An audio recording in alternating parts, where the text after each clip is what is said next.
Let us pray. Father in heaven, as we begin this study, we ask that you will open our ears to hear and that you will open our eyes to see. We want to do your will. We want to know where we are in the course of history because we need to prepare for that glorious event, the coming of Jesus and the passing through the time of trouble. So we ask that you will be with us, that your Holy Spirit will guide our thoughts. In Jesus' name we pray. Amen. In previous studies, we noticed that Matthew 24 has a dual fulfillment. The first fulfillment was in the events that led up to the destruction of Jerusalem in the year 70 AD. The second application, or the second fulfillment, is when the events at the end of the world lead up to the second coming of Jesus Christ. However, a question surfaces now as we begin. Does Matthew 24 address the period between the destruction of Jerusalem and the events that lead up to the second coming of Christ? Or does Matthew 24 bypass the long period of Christian history between the destruction of Jerusalem and end-time events? As we have seen in a previous presentation, there is only one great tribulation divided into two parts, with a pause in between those two parts. The first part is from 538 to 1798 AD. It's the period of papal dominion. The second period is after the pause period ends, when the deadly wound of the papacy heals and the papacy behaves in the end-time events as it did in the past. So the question is, does Matthew 24 address both of these periods? In a certain sense, we noticed already that Matthew 24 does. However, Matthew 24 appears to bypass, generally speaking, the period of church history between the destruction of Jerusalem and end-time events. It seems to focus primarily on the events that will take place after the pause period ends. However, in this lesson, we are going to notice that as we examine the parallel passage to Matthew 24, in Luke 21 and verses 20 and 21, this period of church history is very clearly addressed.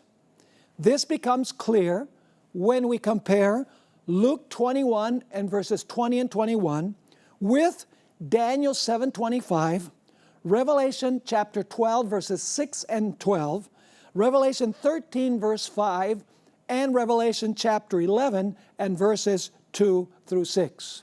So we're going to take a look at all of these passages to see how they relate to one another. And we're going to see that Luke does have a strong focus on the period of 1260 years when the papacy predominated primarily in Europe. So Matthew 24, as we examined this chapter, after the sign of the abomination of desolation, has four sequential signs. The first is the destruction of earthly Jerusalem. That's found in verses 15 through 20 of Matthew chapter 24.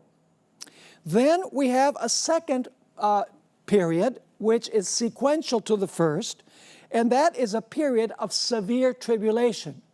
That's found in Matthew chapter 24 and verses 21 through 28.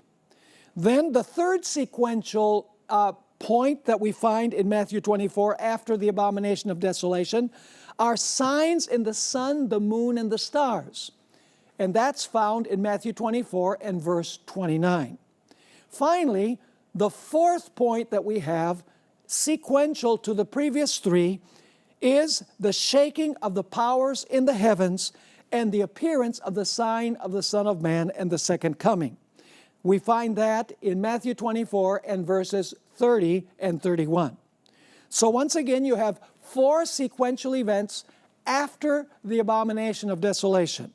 You have the destruction of earthly Jerusalem, a period of severe tribulation, signs in the sun, moon, and stars, and finally the shaking of the powers of the heavens, and the appearance of the sign of the Son of Man, and then the second coming of Jesus Christ.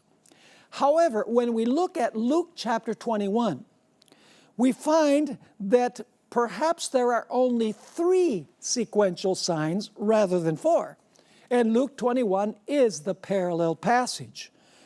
Let's notice those 3 sequential signs that are referred to in Luke chapter 21, beginning with verse 20. The first is the destruction of earthly Jerusalem. We found that also in Matthew 24. That's found in Luke chapter 21 and verses 20 through 24. The second point, sequential point in Luke chapter 21, is the signs in the sun, moon, and stars. And that's found in verse 25. And then the third sign that you find in Luke chapter 21, the third event, sequential event, is the shaking of the powers of heaven and the coming of the Son of Man, which is found in verses 25 and 26. So missing in Luke 21, it appears, is the sign of the Great Tribulation. However, we must ask, is the tribulation sign really missing in Luke chapter 21? As we shall see, the answer is no. Luke simply describes the tribulation sign differently than does Matthew chapter 24. We're going to find that Luke describes this tribulation period as the trampling of the holy city by the Gentiles until the times of the Gentiles are fulfilled. Now, we need to notice, first of all, that one thing is very, very clear in the first half of Luke 21 and verse 24. And that is that the first half of this verse is describing the siege of Jerusalem by the Roman legions that led to the destruction of the literal city of Jerusalem, the literal temple, and the exile of the literal citizens of Jerusalem to all nations. So Luke 21 verse 24, the first part of the verse deals with the destruction of literal Jerusalem. However, the second half of Luke chapter 21 deals with a different Jerusalem. Actually, Luke 21 and verse 24, the last half of the verse, is transitional. It describes a trampling of spiritual and symbolic Jerusalem. It describes spiritual and symbolic Gentiles. And it describes a symbolic period. So in other words, we're dealing with a different Jerusalem, a spiritual Jerusalem, spiritual Gentiles, and a symbolic time period. Let's read Luke 21 and verse 24. It says like this, "And Jerusalem will be trampled by Gentiles until the times of the Gentiles are fulfilled." Now you notice that the first half of Luke 21 and verse 24 says, "And they will fall," this is a literal Jerusalem, "by the edge of the sword, and be led captive into all nations." That is by the Romans. So now we find that the second half of the verse, "And Jerusalem will be trampled by Gentiles until the times of the Gentiles are fulfilled." And actually, I like the New Living Translation of the last part of the verse, where it says, "until the period of the Gentiles comes to an end." So what do we have here? What elements do we have here in the last half of Luke 21 and verse 24? We have Jerusalem will be trampled by the Gentiles until, this means that there's an ending point to the times of the Gentiles, until the times of the Gentiles come to an end. So the times of the Gentiles have a beginning point and they have an ending point, although Luke does not mention the beginning or the ending point. we have to go elsewhere to find the beginning and ending point. In other words, Luke 21 and verse 24 speaks of two cities of Jerusalem, one literal and the other symbolic. It speaks about two tramplings of the city of Jerusalem, one literal and one symbolic. And it refers to two groups of Gentiles, one literal and the other symbolic. Lewis Weir, an Australian evangelist that lived primarily, his work was done in the 40s and early 50s, had a very interesting quotation that I want to share with you now. This is in his book, The King of the North at Jerusalem. This is a very important principle of prophetic interpretation. When passing over into the Christian era, there is an automatic transition from literal to spiritual Babylon, from literal to spiritual Jerusalem, from literal lands of Israel and Babylon to their spiritual antitypes. So up to the time of the stoning of Stephen, you're dealing with literal Jerusalem and you're dealing with literal Gentiles. Then, later on, after the establishment of the Christian church, you have the spiritual antitypes. Babylon is no longer literal. Jerusalem is no longer literal. Jerusalem refers to the Christian church, and the Gentiles refers to the papacy that persecutes God's people, as we will see in the course of our study. Now, when the second part of Luke 21, verse 24, describes the trampling of Jerusalem by the Gentiles, this is not referring to the literal city of brick and mortar. Jesus uses the word Jerusalem to refer to the people of the city. In other words, the trampling of the city in the second part of Luke 21 and verse 24 is dealing not with the trampling of a literal city of brick and mortar. It's talking about the people of the city that are trampled upon. I want to go first of all to a text in the Old Testament. This speaks about the first destruction of Jerusalem by Nebuchadnezzar. And you're going to notice that Nebuchadnezzar took all Jerusalem captive. It says there in 2 Kings chapter 24 and verses 14 and 15, also he carried into captivity all Jerusalem.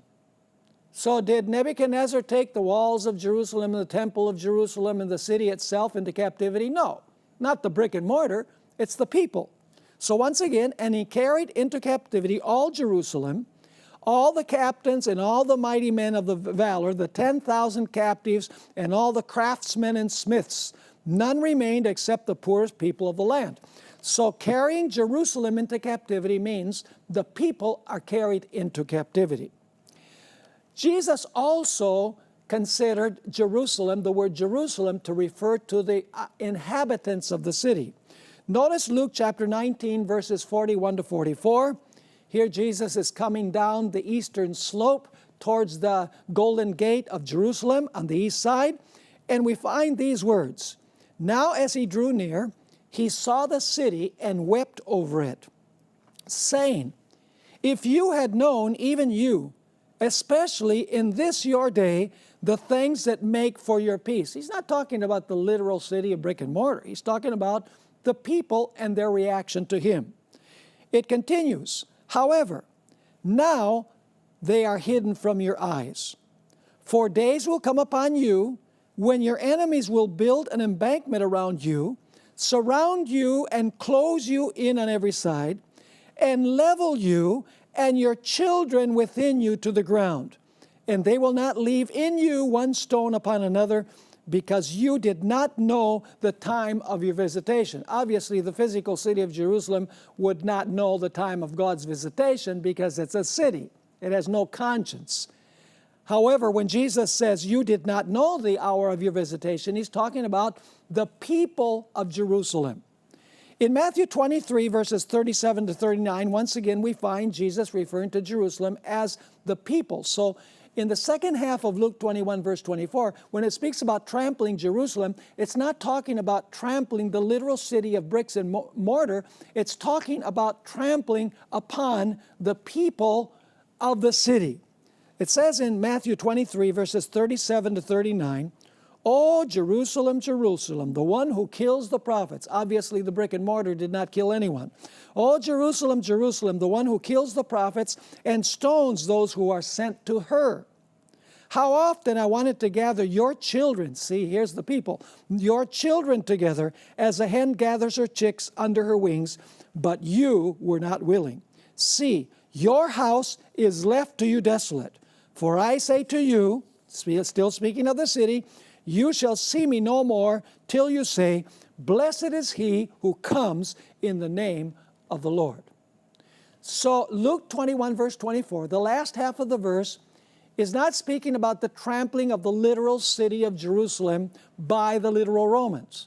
It's talking about a spiritual Jerusalem, the people that are being trampled upon by a power that is referred to as the Gentiles. So now I want you to notice a very interesting verse that we find in Revelation 11 verse 2, which is parallel to Luke 21 and verse 24. And I want you to notice the relationship between Luke 21:24 and Revelation chapter 11 and verse 2 as well as verse 3. It says there in Revelation 11 verse 2 and 3, "However, leave out the court which is outside the temple, and do not measure it, for it has been given to the Gentiles, and they will tread the holy city underfoot 42 months." You remember that we find in Luke 21 and verse 24, 4 elements: Jerusalem, trampling, Gentiles, until the times of the Gentiles come to an end. You'll notice that Revelation 11 verse 2 has the same elements. It speaks of the holy city being trampled underfoot by the Gentiles, and then it gives us the period. It doesn't say until the times of the Gentiles come to an end. It says for 42 months. So the 42 months are the times of the Gentiles of Luke chapter 21 and verse 24.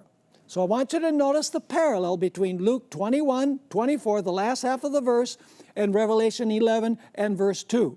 You clearly have a parallel there, the same 4 parts. The holy city Jerusalem, trampling of the holy city Jerusalem, the Gentiles are doing the trampling, and the times of the Gentiles are the 42 months, and when the 42 months come to an end, the times of the Gentiles are finished. But then I want you to notice verse 3. Immediately after verse 2, where it speaks about the trampling of Jerusalem, Revelation 11 verse 2, we have another period that is mentioned, which is the same period expressed in different terms. It says there in verse 3 of Revelation chapter 11, "And I will give power to my 2 witnesses, and they will prophesy 1,260 days clothed in sackcloth." So you'll notice that the 42 months of verse 2 and the 1,260 days of verse 3 are parallel. In other words, they refer to the same period. Now, we need to understand a very important principle in Bible prophecy, and that is that time periods in prophecy are symbolic. In other words, you apply the year-day principle. One literal day is equivalent to one literal year, which means that the 42 months are not literal 42 months.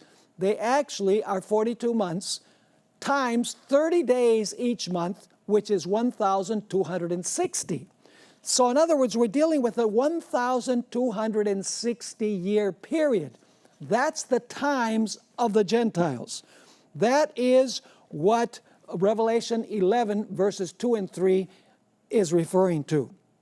So it says there in verse 3 again, "And I will give power to my 2 witnesses, and they will prophesy 1,260 days," that is years, "clothed in sackcloth." Now, this is a very important point that I'm going to share in the next couple of minutes. John wrote Revelation 11 verse 2 at the end of the 1st century. In other words, he wrote this around the year 95 AD. 25 years earlier, the literal city of Jerusalem had been destroyed by the Roman legions. In other words, the literal city of Jerusalem and the literal temple had already been destroyed when John wrote Revelation 11, verses 2 and 3. In other words, literal Jerusalem had been in ruins for 25 years, and its inhabitants had already been taken into exile to the many nations. Thus, Revelation 11, verse 2, cannot refer to the literal destruction of literal Jerusalem in the year AD 70, because John, in Revelation 11, verses 2 and 3, is speaking about a future desolation and trampling of Jerusalem. The literal Jerusalem had already been trampled and destroyed 25 years earlier. Now the question is, who are the Gentiles, and what is Jerusalem, or the holy city, in Revelation chapter 11 and verse 2? In a previous presentation, we saw that Jerusalem, during the Christian dispensation, refers to God's faithful church. And the Gentiles represent the enemies of God's faithful church. In other words, you're not dealing with literal Jews and you're not dealing with literal Gentiles. The literal Israel, or Jerusalem, represents the church, whereas the literal Gentiles represent the enemies of Christ's church. You can look at several Bible verses where this is proven. In Romans chapter 9, verses 6 through 8, I'll just mention these because we've studied them before. Romans 2, verses 28 and 29. Galatians 3, 26 to 29, where we find that if you are Christ's, you are Abraham's seed. In other words, we are Israel if we are Christ's. John 4, 23 and 24, and John 8, 31 to 58, all show that those who are considered Israel or Jerusalem are the faithful people of God, the faithful church of God. The Gentiles are those who are enemies of God's faithful people. Now here's another important point. In Revelation 11 and verse 1, after the angel told John to measure the temple and those who worship in it, but not to measure the court, because the court was given to the Gentiles until the times of the Gentiles were fulfilled. This is very interesting because immediately after the times of the Gentiles, you have the measuring of the temple. It can't be the literal Jewish temple because it was destroyed. So this must refer to the heavenly sanctuary. It must refer to the heavenly temple. When John wrote the book of Revelation, Rome had already destroyed literal Jerusalem and the literal temple, and Israel had already been scattered among all of the nations. This means that the temple in Revelation 11 verse 1 is not the literal Jerusalem temple. It must be the temple of the Christian dispensation, the temple in heaven. And the worshipers in that temple must not be people who are literally worshiping in heaven, but by faith they are entering the heavenly temple where Jesus is interceding for his people. In other words, we are to understand the temple is the heavenly sanctuary, and the church spiritually is the earthly reflection of that temple. Now, let's notice something else that is very, very interesting. Now, before I go into this next point, I want to make sure that the previous point is very, very clear. That is, you have the times of the Gentiles, and then you have the measuring of the temple. So you have the 42 months, or 1,260 years, and then after that you have the measuring of the temple. Now, I want us to notice something else. According to Revelation 11 and verse 2, the trampling of the city occurred for a period of 42 months. We already noticed that. And this period, as we noticed, is also described as 1,260 days. Now, this links the 42 months of verse 2 with the 1,260 days of verse 3. In other words, they're the same period, 42 months, 1,260 days. But now we need to notice something even further. Even further, it links Revelation 11, 2 and 3, where you have the 42 months and the 1,260 days, with the 1,260 days of Revelation 12, verse 6, and the 42 months of Revelation 13, verse 5. So I want you to notice that Revelation 11 in verse 2 and verse 3 refers to 42 months and 1,260 days. But also Revelation 12, verse 6 refers to 1,260 days, and Revelation 13, verse 5 refers to 42 months. In other words, Revelation 12 and 13 amplify Revelation 11, verses 2 and 3. So summarizing, the 42 months are in Revelation 11, verse 2. The 1,260 days are in Revelation 11, verse 3. The 1,260 days are also in Revelation 12, verse 6. And the 42 months are also in Revelation chapter 13 and verse 5. So we have to study Luke 21, verse 24, the last part of the verse, with Revelation chapter 11, verses 2 and 3, with Revelation 12, verse 6, and Revelation 13 and verse 5. We have to link all of those together. Now, in order to understand Revelation 11, verses 2 and 3, we must not only go back to Revelation 12 and also verse 13, actually go forward to Revelation 12 and Revelation 13, but we also must go to the Old Testament roots of this particular prophecy. And the roots of the prophecy of Revelation 11, 2 and 3, as well as Revelation 12 and Revelation 13, are found in Daniel 7, verse 21 and 25, and Daniel 8, verses 11 to 13. In these verses, as we will notice, we're going to find a power, a little horn power, that tramples underfoot the temple of God and its true worshipers. This trampling of the temple and the worshipers in Daniel 7 and 8 does not refer to the destruction of Jerusalem and the captivity of the literal Jews at the hand of the Roman Empire, but rather to a rebellious little horn that introduced an idolatrous Christian worship that caused desolation after the breakup of the empire. Let's read Daniel chapter 7 and verse 25, where we find that this little horn blasphemed God, persecuted his people, thought he could change the law of God, and he ruled for 3.5 prophetic years. Let's read Daniel 7, verse 25.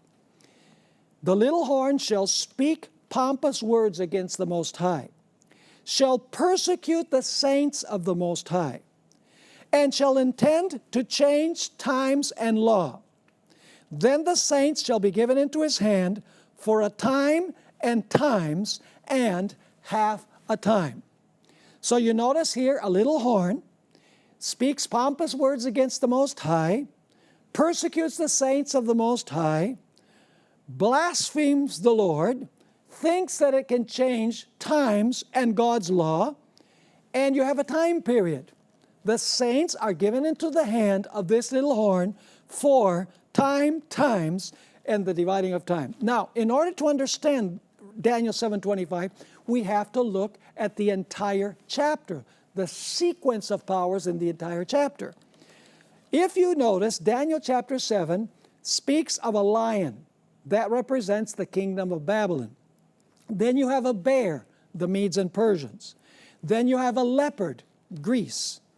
Then you have a dragon beast, the Roman Empire. Then the dragon beast sprouts 10 horns. That was the division of the Roman Empire in the year 476.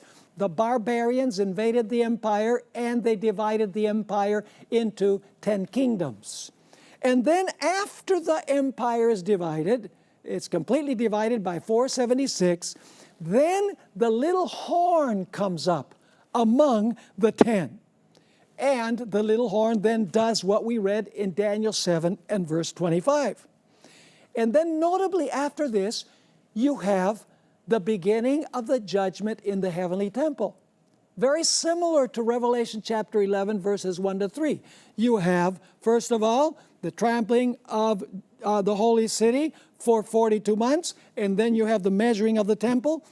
In Daniel chapter 7 and verse, actually the end of the chapter, you have the little horn ruling for 1260 years, time times and the dividing of time, and then you have a judgment scene. The judgment begins. So let's continue then here.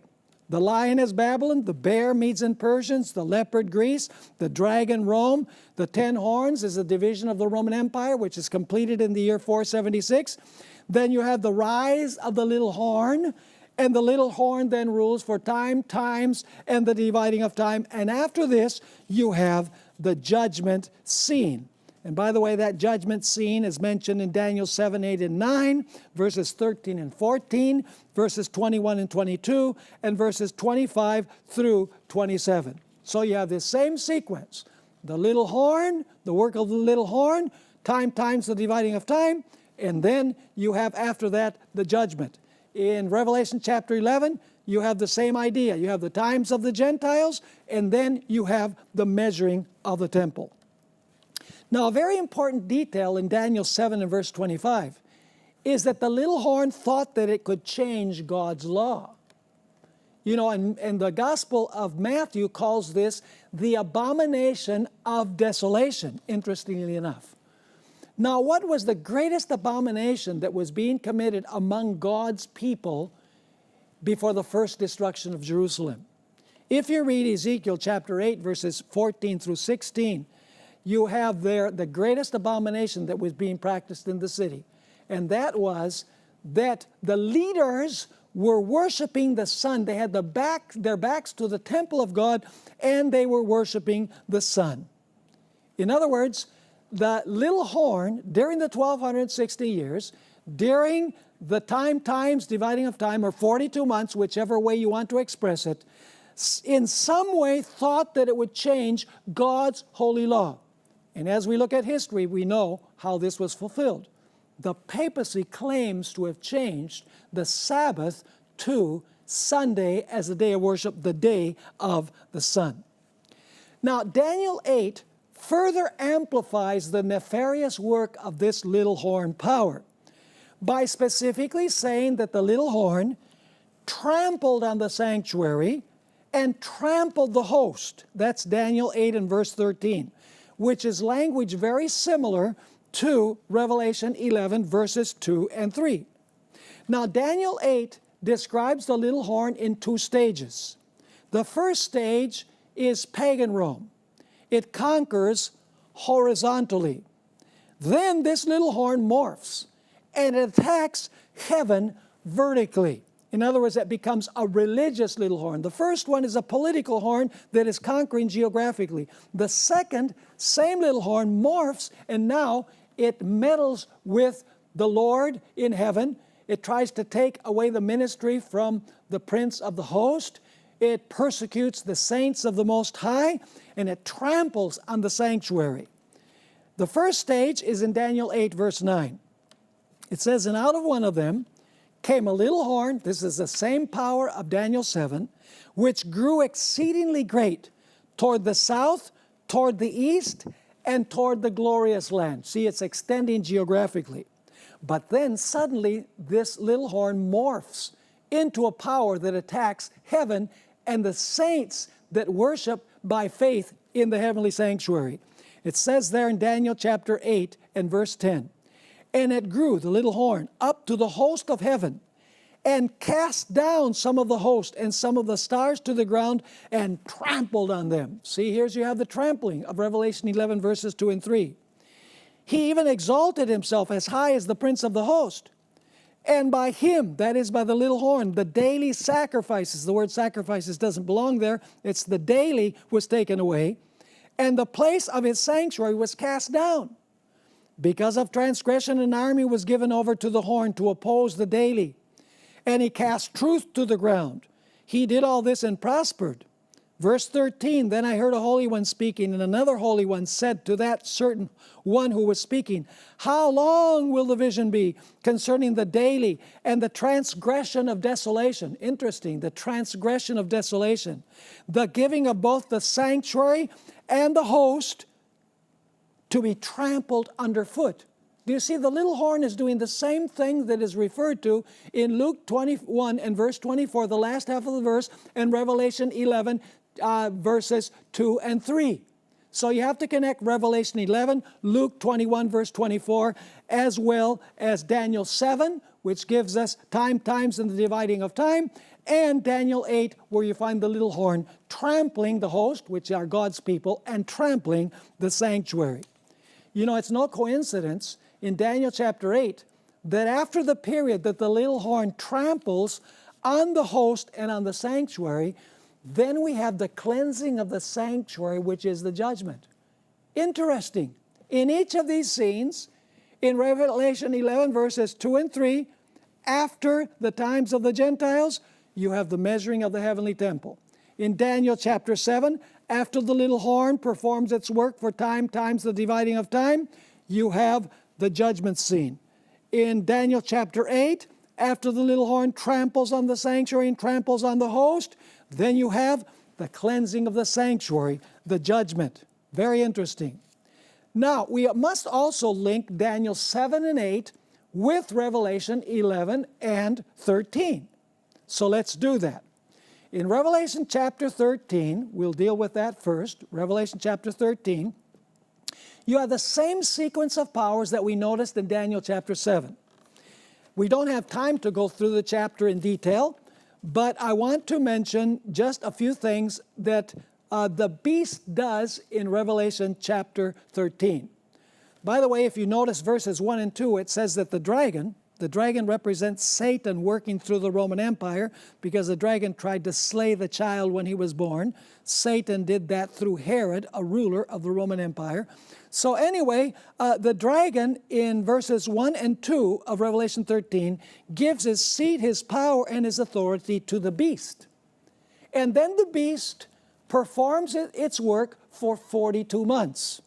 I want you to notice the sequence of powers in Revelation chapter 13, verses 1 and 2, and then we'll read verses 5 and 7. It says there in Revelation 13, 1 and 2, that you have a lion, you have a bear, you have a leopard, you have a dragon beast. That dragon beast, according to Revelation chapter 12, has 10 horns. And then the dragon beast that has 10 horns, which represent the 10 divisions of the Roman Empire, then you have the beast that comes from the sea that rules for 42 months. Let's read verses 5 through 7 so that you can see the connection between the little horn of Daniel 8 and Daniel 7, Revelation chapter 11. All of these passages are connected. It says in Revelation 13, verses 5 through 7, speaking about this beast from the sea, "And he was given a mouth speaking great things and blasphemies. And he was given authority to continue for 42 months. See, there it is again. The beast, 42 months. The little horn, time, times the dividing of time. And we also found 1,260 days in Revelation chapter 11 and verse 3. So it says he was given a mouth speaking great things and blasphemies. And he was given authority to continue for 42 months. Then he opened his mouth in blasphemy against God, same thing that the little horn did in Daniel 7, to blaspheme his name, his tabernacle. There you have the trampling of the tabernacle, and those who dwell in heaven. It was granted to him to make war with the saints, same as Daniel 7 and 8, and to overcome them. And authority was given him over every tribe, tongue, and nation."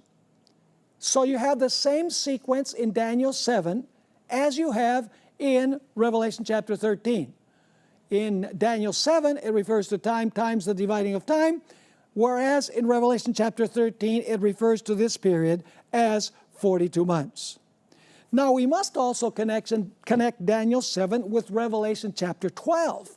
See, we've connected Daniel 7 and 8 with Revelation 11 and 13. Now we need to make a connection between Daniel 7 and Revelation 12, and of course, all of the other passages that we've been discussing. As we have seen, Revelation 11 and verse 3 has a relationship with Revelation 12 verse 6, because both Revelation 11 verse 3 and Revelation 12 verse 6 mention 1,260 days. Even further, the terminology of Revelation 12 verse 6 shares common language with Revelation 12 and verse 14. And Revelation 12 verse 14 in turn has a connection with Daniel chapter 7 and verse 25. That is the time, times, and dividing of time. Now this might all be confusing, so let me just go through these different passages. Revelation 11 verse 2 and verse 3, and then Revelation 12 verse 6, Revelation 12, verse 13 and 14, and Daniel 7, verse 25, and we'll put it all together. First, Revelation 11, verse 2. Actually, verse 3. And I will give to my two witnesses, and they will prophesy 1,260 days clothed in sackcloth.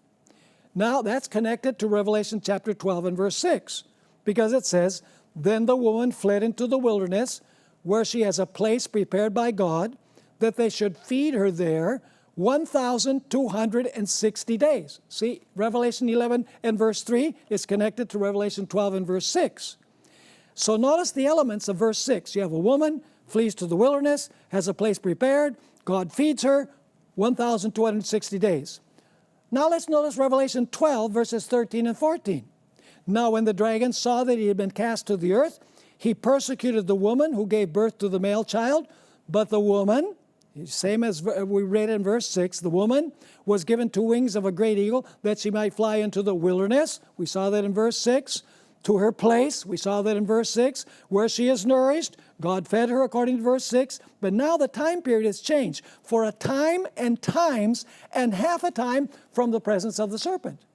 So 1,260 days in verse 6 is the same as time, times, and dividing of time in Revelation 12, verses 13 and 14.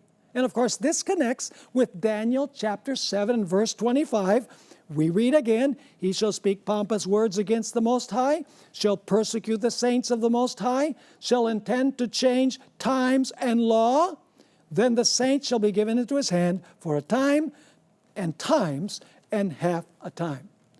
So what can we conclude?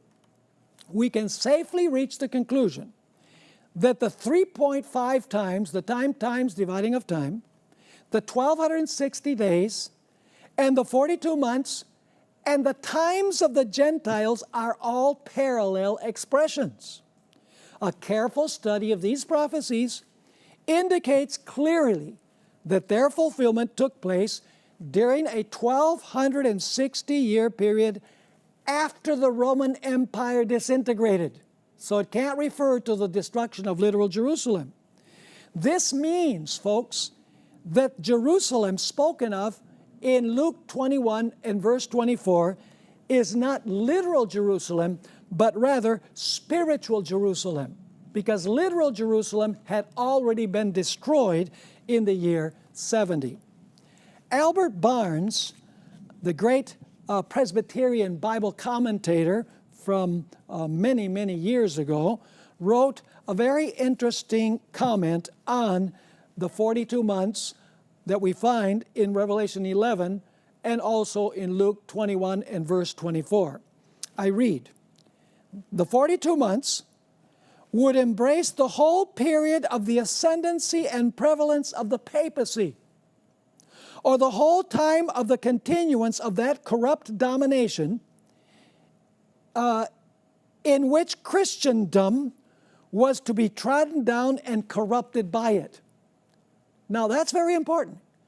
Albert Barnes was not a Seventh-day Adventist, but he captures what this is talking about when it refers to the host being trampled upon for 42 months. Once again, the 42 months would embrace the whole period of the ascendancy and prevalence of the papacy, or the whole time of the continuance of that corrupt domination in which Christendom, so he interprets Jerusalem as Christendom, to be trodden down and corrupted by it. So the Gentiles would be the papacy, the persecutors of God's church. He continues, thus regarded, this would properly express the time of the ascendancy of the papal power, and the end of the 42 months, or 1,260 years, would denote the time when the influence of that power would cease. In other words, the times of the Gentiles come to an end when the papacy received its mortal wound at the end of the 1,260 years in the year 1798. So the period of papal dominion was from 538 to 1798. This is the times of the Gentiles. This is times the dividing of time. This is 1,260 days. This is the 42 months. So let's summarize these time periods as they are found in Scripture. The times of the Gentiles in Luke 21 and verse 24, the last half of the verse. 42 months, Revelation 11, verse 2. 1,260 days, Revelation 11, verse 3. Again, 1,260 days, Revelation 12, verse 6. 42 months, Revelation 13, verse 5. Time times the dividing of time, Revelation chapter 12 and verse 14. 3.5 times, or time times the dividing of time, Daniel chapter 7 and verse 25. I hope you're understanding what we're covering, folks. This is extremely significant.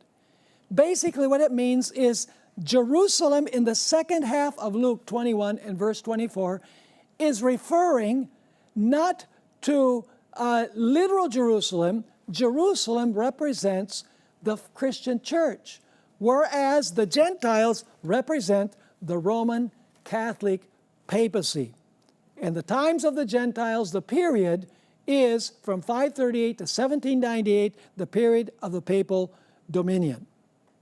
So we have reached the conclusion that the two halves of Luke 21 and verse 24 describe two distinct tramplings of two distinct Jerusalems by two distinct groups of Gentiles.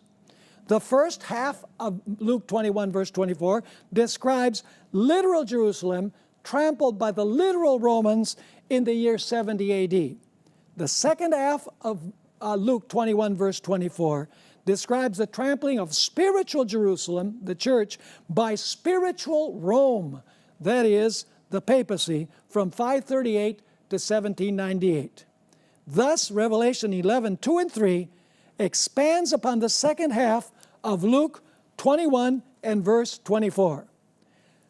Let us take now a few moments to focus on the sign of the destruction of Jerusalem, of literal Jerusalem, as we find it in Daniel chapter 9 and verses 26 and 27. Daniel 9, 26 and 27.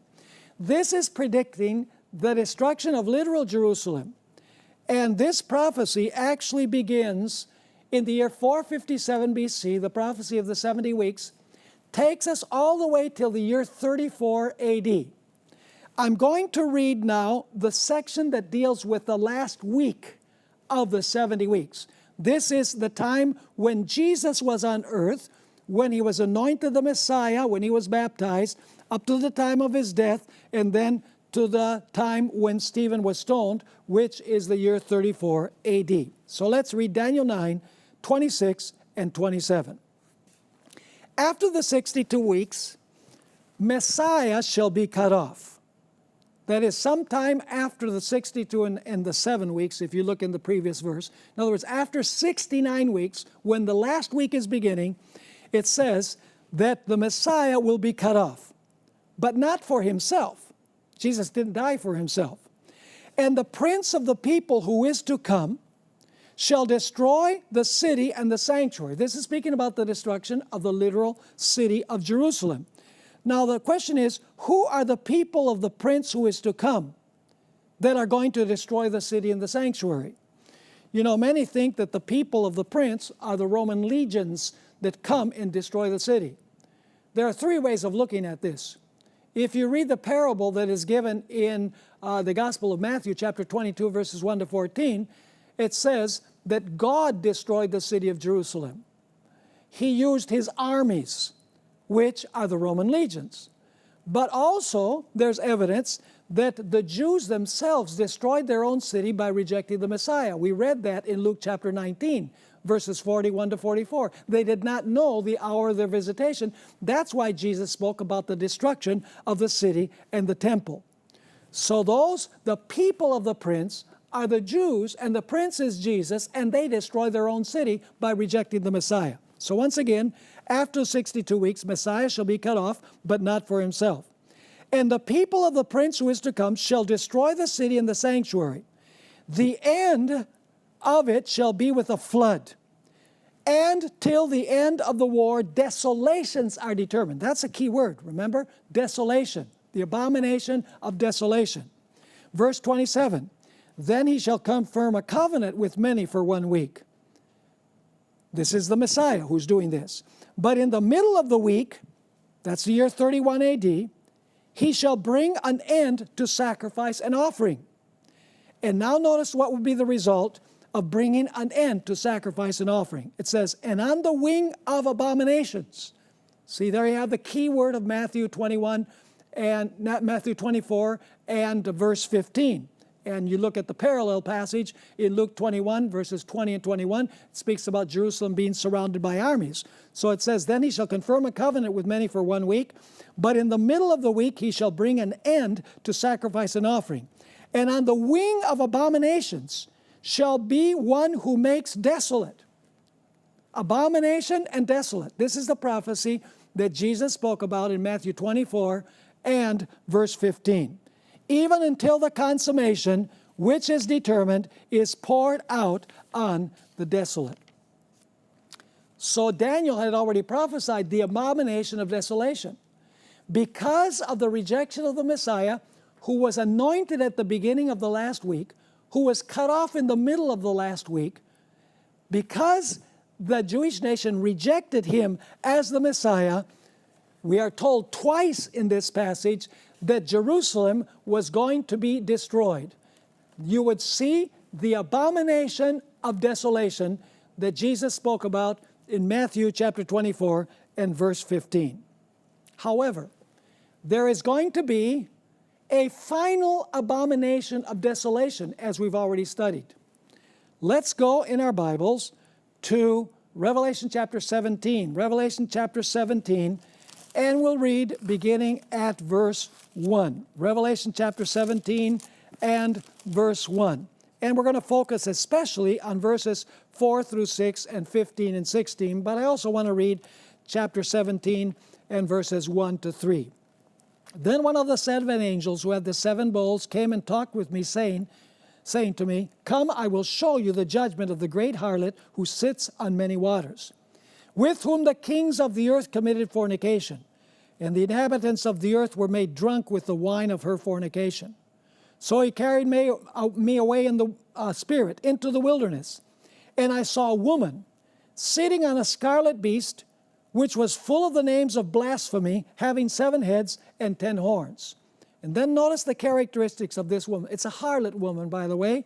We're told clearly in verse 1, I will show you the judgment of the great harlot.